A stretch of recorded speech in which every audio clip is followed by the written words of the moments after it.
when we think about things in financial services, take invoice reconciliation, bill pay, you'll have these things come in as PDFs, you'll have them come in as images, you'll have them come in as text in a variety of ways. As we start looking at things holistically in different modalities and still come up with a single source of truth, that's very exciting.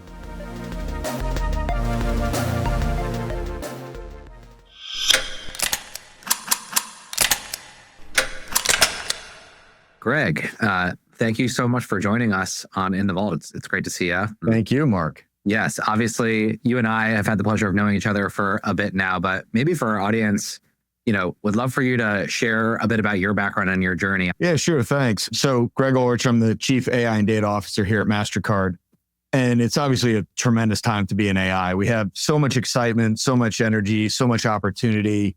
At the same time, the future is still to be written on this. We're very early days, and what the future is going to hold, and more importantly, the path we take to get there is still unwritten. So it's an awesome time to have this job.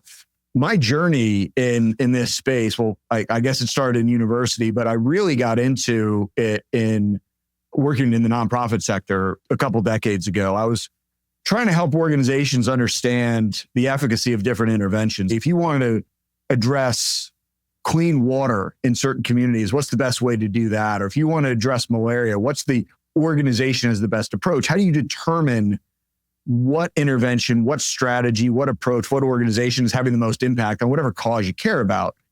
And I realized the data, the analytics, the ability to analyze that in the sector was limited. And I ended up working at a company after that called APT, or Applied Predictive Technologies. And that was really around how do you differentiate between causality and correlation, and how do you identify the real impact of any intervention or any test, any experiment, anything you're doing differentially in a market. And it has a lot of power for the nonprofit sector and what we were looking at.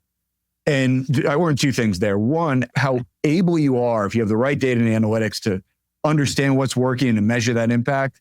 And also how easy it is to misuse data and analytics if you're not careful about it. And long story short, APT got bought by Mastercard about a decade ago.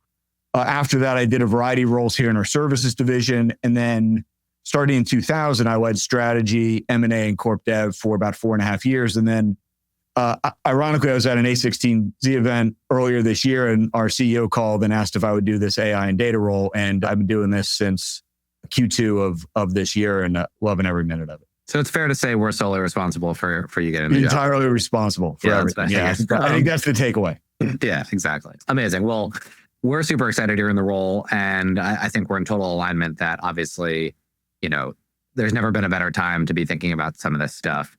I'm curious, a company as large and important to the financial and money movement ecosystem as Mastercard surely has been using artificial intelligence for a long time. But, as of call it 2022, with the onset of ChatGPT and things of that nature, we've now kind of moved into this wave of specifically generative AI. Yeah. And so I'm curious, how do you think about the sort of distinction between those two sets of technologies and the various sets of opportunities that exist for Mastercard today? Sure. And you're right. We've been using AI for decades. It's inherent in everything we do in fraud detection, right? We've been monitoring transactions to try to provide insights to merchants and issuers about if a transaction is fraudulent or not, help make better decisions and make sure that the ecosystem moves in a secure and efficient way.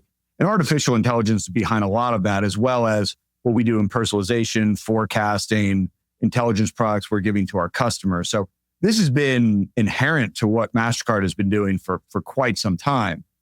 And obviously 2 years ago, or 2 years and maybe a month ago, with the advent of Gen AI really to the forefront, it's created new opportunities. But for us, what technology to use, it's really dependent on the use case.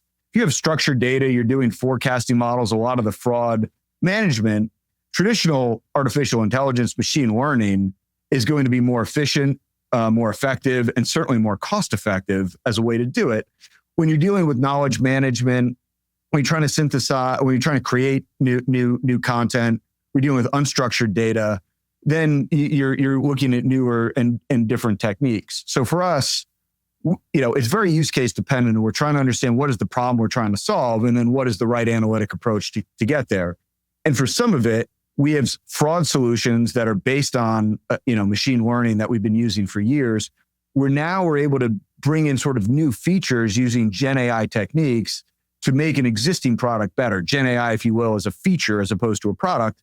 In other places, we're using it for digital assistants and other things where it really is a Gen AI-based solution. But again, it comes back to the problem, it comes back to the use case and what we're trying to solve for. 100%. Yeah, no, that makes a ton of sense. And I imagine if you were looking at the whiteboard of possibilities of all the places you could apply this technology, the list is sort of never ending within the context of Mastercard. But Yes. As I was preparing for this conversation, I spent some time looking at some of the announcements you all have made. And it sounds like two of the early things you've shipped with respect specifically to generative AI have been to the point you just made. One, a digital sort of onboarding assistant for some of your customers. And then two are specific new fraud capabilities that maybe actually are leveraging the generative parts of AI and not just the traditional machine learning techniques you alluded to. Maybe you could just tell us a little bit about how you sort of landed on those two things as early use cases to launch in the organization and how they're going thus far. Sure. So I'll get to those two specifically, but maybe I'll give you the frame of moreover how I think about where please. AI has opportunity for Mastercard. And I'll break it into 4 buckets as shorthand. They're safer, smarter, more personal, and stronger. I'll explain what I mean by those. But as I mentioned earlier, like where we started in our AI journey, where a lot of what we're doing today is in fraud management, fraud detection, fraud identification, and how we're doing things to make the ecosystem secure. That's on a transaction by transaction basis. Again, how do we provide intelligence to determine if a specific transaction is fraudulent or not? But also, how do we look at scams? How do we look at pain points across the entire ecosystem to see if there are hot spots in the network where we're seeing more fraud and there might be malicious actors? And how do we shut that down and how do we deal with it? So that's how we make the commerce ecosystem safer. The second one is how we make it smarter. That's how do we route transactions in the most efficient way? How do we provide insights to acquirers, issuers, merchants to help them optimize their portfolio and deal with their own customers in the most effective way, providing intelligence based on the data we see and the analytics we can deploy on top of that. When should you authorize a transaction? Should you retry a transaction, et cetera? The third one is how we make the ecosystem more personal. So we are a B2B2C business. We don't have much in the direct-to-consumer realm, but we do help our partners, the banks, the merchants, personalize things so they can provide the right offer at the right time to the right customer.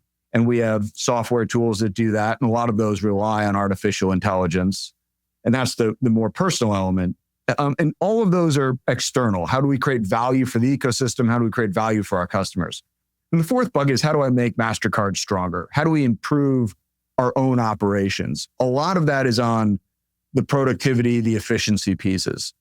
It's around how do we put knowledge in the hands of our employees? How do we make their roles simpler, be it software engineers from coding, our sales team by providing better access to information? And those are the sort of areas in which we're deploying AI, and particularly Gen AI overall. So I'll put these things that we've shipped into those buckets. The first one around fraud, the product we have is called Decision Intelligence. And that's where in the milliseconds we have between when a transaction passes through our network, from when you tap to buy something in a store, it passes through Mastercard to go to the issuer, we're providing a score on that based on how likely that is a good or bad transaction. We use Gen AI, recurrent neural networks, and other technologies to effectively add features to that by understanding not just your transaction history, but the overall ecosystem of merchant behaviors, and create basically a merchant vector database in there to help understand whether or not this is likely to be a good or bad transaction, even if you've never shopped at that merchant before, because we can see like behaviors from other consumers. And so it's basically adding a feature to the model to give us a more accurate score. And we've been able to prove that over time. So that's one of the things we've done in fraud. In personalization, we have something called Shopping Muse, which is basically enabling the in-store experience online. So you have a chatbot effectively where you can type in your own language and ask for recommendations. I'm going to be on an A16Z podcast with Mark. What should I wear? And it'll give recommendations. Or I'm going to a wedding, so-and-so, what should I do? And it's allowing you to interact like you would with an in-store agent using all of Gen AI techniques to make, again, personalization a better experience for the end consumer. And then the digital assistant you mentioned, one of the things that we're trying to do is make it easier for our customers, the banks, the merchants, to consume and integrate Mastercard products. And these have a lot of technical specs, a lot of steps sometimes to bring them on board within the bank ecosystem, within the merchant ecosystem. So what we've done is we've created a digital assistant that uses RAG and points to all of these technical databases, the Q&As we've had over time, where we've tested and fine-tuned these models to enable customers to onboard our products easier by automating a lot of manual tasks and by creating an environment where they can ask questions and we can get answers back to them much more rapidly. We do put a human in the loop of this, so the chatbot is actually directed at our agents, but it still really reduces the time that it takes a customer to bring on a Mastercard product, which helps them drive value from those much more rapidly. Sitting in my seat, I've had the privilege of speaking to a lot of folks at large enterprises who are trying to make sense of this Gen AI wave and figure out what solutions do we want to buy, what solutions do we want to build, where do we want to partner, et cetera. Mm-hmm. And I think there's this notion that, one of the most hazardous things a super early stage company can do is go to a prospect and say, oh, well, we built this amazing AI thing, but in order for us to prove how valuable it is, you have to share a bunch of your enterprise's data with us. And it's like, well, hold on just a second. We have to safeguard that asset. Whereas, again, you all occupy such a privileged position of being the trusted partner to millions of merchants and acquirers and banks. And I think it probably makes for a much easier ask to be able to leverage this data in ways that are mutually beneficial, understanding that, as you always have, you will continue to safeguard it. So I think that's... And you need to make sure there are partners that have the same values, the same approach, or the same commitment to working through these things as you do. Otherwise, you get in a difficult situation. But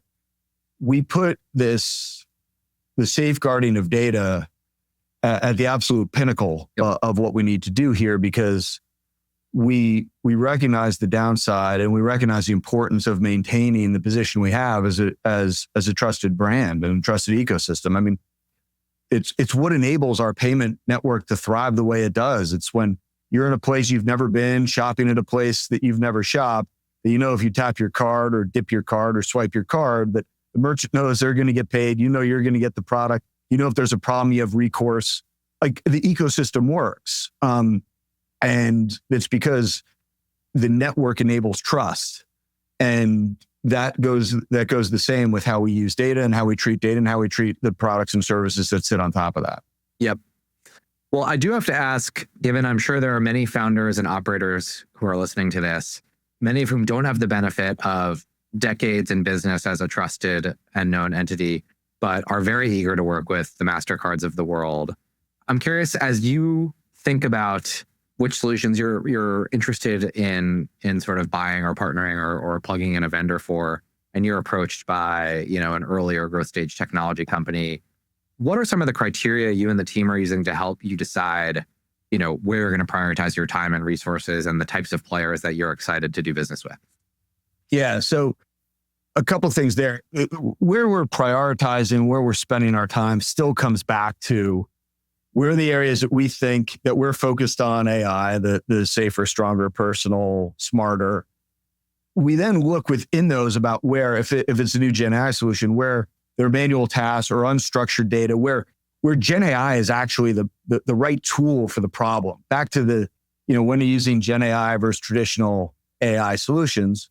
And then it comes down to sort of the feasibility, the viability of the different opportunities that we're seeing in those spaces. We're looking to prioritize what we're doing. Mastercard has a long history of partnering with early stage companies. We do it in a variety of ways. We've embraced the Fintech community, and we have relationships with so many early stage Fintechs in our ecosystem.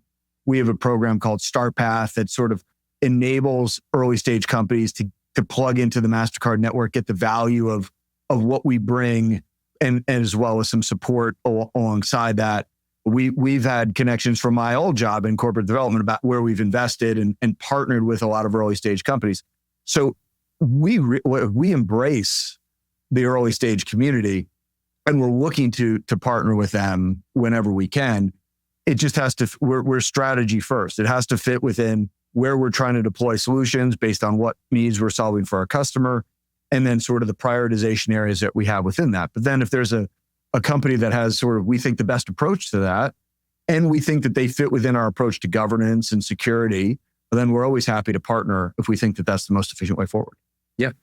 And in that process, I'm curious, so you now occupy this really interesting sort of top-down horizontal leader charged with making sense of this AI wave and making sure that the organization at large is taking advantage of it. But I also imagine that there are, P&L owners, GMs, folks in a more vertical setting who are making similar decisions for their specific business unit, and they can help answer those questions of how, specific Gen AI capabilities are going to make them smarter, stronger, and sort of all of those criteria. Like, for founders who are looking to navigate the organization, both Mastercard, but also generally speaking, where there's like a senior horizontal decision maker charged with innovation or AI, and then there are vertical business leaders, like, how do you think about, could you articulate sort of how decisions get made in that capacity? And I think you've described it to me as hub and spoke in the past. Like, maybe just walk folks through how that works at a big company like Mastercard.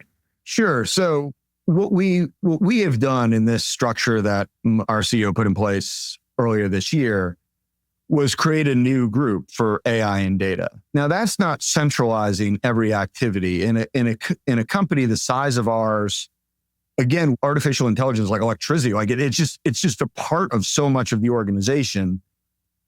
It would be foolish, dangerous, and probably impossible to try to strip out all of those elements and centralize them into one place. At the same time, you can have people trying to solve similar problems in different places in an uncoordinated way, which is problematic. So the way the hub and spoke model works is and my team from an enterprise-wide standpoint are looking at where we think the technology is the greatest opportunity to drive value for our customers and to drive value ultimately for our shareholders.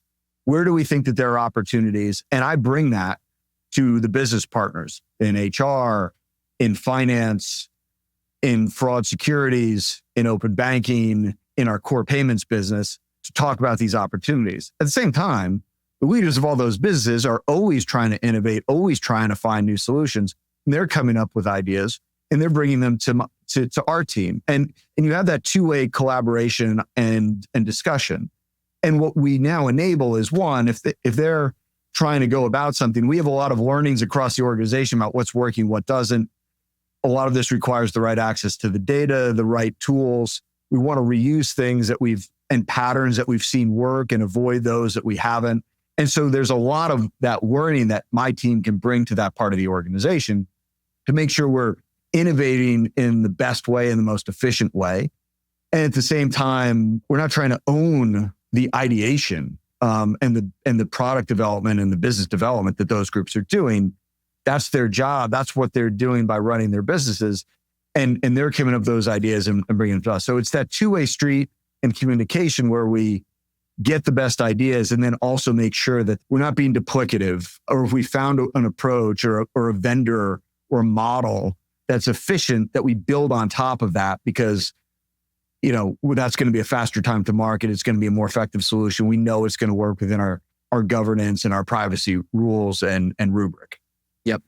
And then what about for like ongoing, okay, you've implemented a vendor or a model, or, you've leaned into a solution in some capacity and it's been in market for a year and you're trying to assess, did they deliver upon the ROI, or did we collectively deliver upon the ROI that we thought we were going to deliver? Are you thinking about that process separate and distinct from what I'm sure is a very robust vendor management motion that already exists at the firm? Or at that point, is it, okay, the current machinery we have in place already does a good job of figuring out which vendors are working, which vendors are duplicative? Does it get kind of put into the machine, or is it still kind of carved out as like, this is new and exploratory in AI land and we need to figure out a different way to measure ROI? Yeah, we are, like, my team owns that. We have sort of spun up an approach where every new initiative has a key set of KPIs. We establish targets for those, and we have a plan to measure those over time. I think particularly at this stage of these new Gen AI use cases, to find out what's working, how we're driving value for our customers, how we're driving value for our employees, how we're driving value for the ecosystem, it's important to look at those specifically. So if I look at what we're doing for our software engineers and developers around coding assistance. Yeah, I want to understand what the efficiency is for them. I want to understand we have different interventions for training and pointing in at different elements of the life cycle if that efficiency gets higher. But just as importantly, or more importantly, what's the feedback? What is the customer satisfaction with these? Like if we're taking away parts of the job that people don't find as exciting and they can redeploy that time to answering harder questions and doing more thinking and to improve the throughput of the ecosystem, and that increases satisfaction, that's really what we're after. And so you have different sort of measurement and KPIs for different initiatives, but right now I am looking at everything that we're rolling out there, trying to establish like what are we trying to measure, measuring that over time, and making sure those learnings come back so we figure out where we're going to deploy effectively, our capital and scarce resources to have the biggest bang for the buck. While we do that for everything we do, I am taking a slightly bigger focus and putting a shinier light or a brighter light on some of the Gen AI solutions that we're putting out to market. Yep. One other question I had was, your role is really interesting in the sense that I think Mastercard's almost 33,000 people. It's a very large company. And in order to figure out where AI could have the highest potential impact, you have to have a very deep understanding of the operations of the organization, which for a company that large, you could spend all of your time kind of mapping out and figuring out. Simultaneously, to make sure that you're picking things that are best in class and the breakneck speed at which this software is developing, you kind of also have to have an ear to the ground of what's happening outside the four walls of the organization and kind of stay up to date with all of the rapid progress that's being made. Like, are there any either sources or processes or rituals you have to make sure that you're kind of staying up to date on all the latest? Yeah, I'd say it's a combination of a few things. One, I guess some of the good news is I think my last job and the strategy role gave me pretty good training of trying to keep an eye over a very broad ecosystem and what's happening in that. But the amount of time I spend listening to podcasts, reading external news, and also just networking and talking to others, both about how they're deploying AI, how they're organizing their organization. Like this hub and spoke model, there are a lot of ways to do it. What do you federate? What do you centralize? How do you coordinate most effectively? How do you balance innovation and speed with the right governance? Like there's a lot that you can learn from others. So I spent a lot, like just today, if I think about it, I've listened to a handful of podcasts. I've read a bunch of articles. I've done 2 networking calls. We're doing this podcast. It's a lot more time external. We had an event last night with a lot of external parties at a dinner, which was just sort of a sharing ecosystem and talking about what we're doing and trying to learn from others. When we presented to our board of directors on AI in September, the way we structured is I had 7 external speakers come in, right, to give different perspectives from an investor perspective. The CEO of one of the leading LLMs. We partnered with Databricks quite a bit. We had someone from their C-suite come in. We had academics come in, providing these perspectives. So our senior leadership, myself, my team are hearing a variety of different perspectives because it's changing rapidly. And unless you keep an ear to the ground, like you're not going to stay up on the latest and greatest. Yep. And while you and I sit here and I think can clearly articulate why we're so excited about this technology and where we see potential for ROI. I'm curious, Mastercard, again, sits in this really interesting position at the nexus of issuing banks and acquiring banks and processors and, merchants, all sorts of distinct constituents in the same sort of payments and commerce ecosystem. As you've been out in the market thinking about the future of this technology, are you finding that everyone is ubiquitously excited and eager to adopt it? Or are there any constituents in that map that I just drew out who are really hesitant or, are worried? Like, would you say it's been unbridled excitement, or are you seeing kind of both sides of the coin? I don't think it's unbridled excitement. I think there's a lot of concern out there, particularly in a regulated industry, like some of the places in which we touch and in which we work. There's still there's enthusiasm, but it's definitely not unbridled, as people are very worried about the accuracy, the hallucination, the efficacy of these. And particularly as you start pointing these to customer-facing solutions, there's a very high bar on what that has to achieve. And I don't think a lot of these solutions are at that point, even with fine tuning, even with pointing at the right data. And so a lot of what we're seeing is a human in the loop or putting things behind a human to enable your own employees to get the insights and information, but sort of holding off on the direct application to the consumer. Now, not every organization is the same, and some people are leaning into this more, but I think there's a lot of people that want to see this proven out and want to see the continued improvements in the underlying models, the improvements in the accuracy. And we are early days. Like, we're seeing improvements every time there's a new iteration in accuracy, in speed, in latency, in cost performance. And and these things evolve over time. And so I think everybody's a little bit patient on this as well to make sure that we take advantage of this while also managing the do no harm element of some of it as well, particularly in financial services. Yep. Maybe just to close out, the world is your oyster in some senses in this seat. Like, if I had to put you on the spot and you had to pick one or two things that you're just brimming with excitement over, like what are you thinking about most for maybe the next year or two? Like, what has you most excited?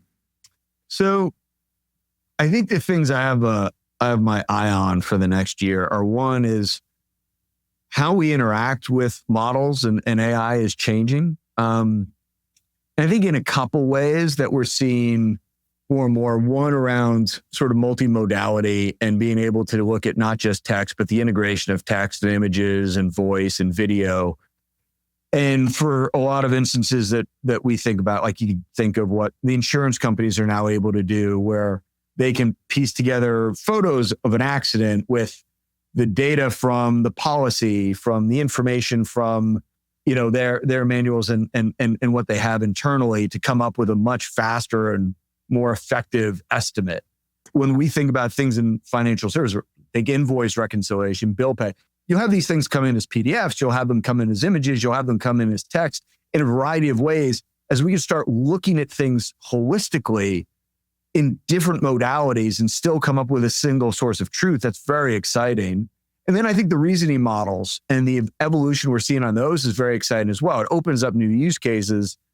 And for me, what's exciting is some of the experimentation I've seen on those, where it's not just the accuracy that is improving, but the percentage of time, the significant increase in percentage of time that those models will basically say, I don't know the answer to a question, which, as we go back to risk and we go back to, how models are improving and what we need to see, knowing the limits, just take AI out of it. If you're a human being, knowing the limits of your knowledge is incredibly important.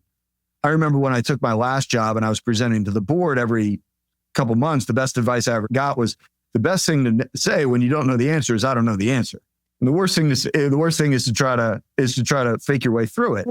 And that's true in life, but it's certainly the case with AI. And AI, if it doesn't know the answer, it still sounds very lucid and erudite in its wrong answer. So it's not just wrong, but it's confidently wrong. I go back to where we started this conversation, Mark, around APT and the ability to misuse analytics and data, and the challenge and the danger that has is real. And so as these reasoning models are understanding their limits better and knowing, hey, I don't know the answer to that question much more effectively than some of the foundational models, I think that's an exciting evolution in this space. So that first one is around how we're dealing with AI is changing. The second one is, I do think that this move to trust, this move to responsibility, how that's incorporated, how we bring transparency in, still has its day. And we're leaning in hard on that dimension. I think that's going to be a big trend, not just in 25, but for the next few years. But I continue to think that how we do this in a trusted way is really critical. And then I think the third thing is, we're seeing, and who knows where the scaling laws will go and how much better the models will get as we add more data, as we add more compute, as we add more time to train them. But I do think that the use of data becomes a more critical differentiator. Inference becomes a more critical differentiator. And I think that's the other thing that we're looking at and that matters quite a bit for us, given the data that we have and the data we have inside our organization that we can use and leverage to help bring better insights to our employees and help make better solutions for our customers. Yep. Well, I got to say, talking to you reminds me that we're both very fortunate to sit at the front row of all this stuff that's unfolding.